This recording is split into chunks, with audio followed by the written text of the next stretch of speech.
Pensiya haqida shoshilinch va muhim ma'lumot e'lon qilindi. Endilikda O'zbekistonda yoshga doir pensiya proaktiv shaklda, ya'ni fuqaroning murojaatisiz tayinlanadi.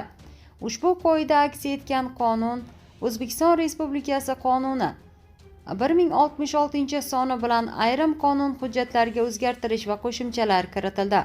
Qonun 19 may kuni qabul qilingan. Qonun bilan fuqarolarning davlat pensiya ta'minoti to'g'risidagi qonunga yoshga doir pensiya olish huquqini beradigan yoshga to'lgan fuqarolarga ularning murojaatisiz proaktiv shaklda pensiya tayinlanishi hamda fuqarolarning shunday tartibda tayinlangan pensiyani rad etish huquqini nazarda tutuvchi qo'shimcha va o'zgartirishlar kiritildi. Kiritilgan qo'shimchalarga ko'ra, fuqaroning yoshga doir pensiyaga bo'lgan huquqi belgilangan axborot tizimlaridan olingan ma'lumotlarga asosan aniqlanadi.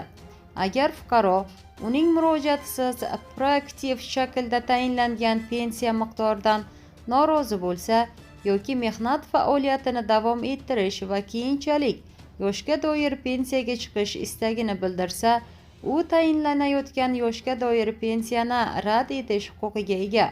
Bunda fuqaro xabarnomani olgan kundan e'tiboran 10 kun ichida pensiya jamg'armasi bo'limiga ariza bilan yoxud Davlat xizmatlari markazi orqali so'rovnoma to'ldirgan holatda murojaat qilish kerak.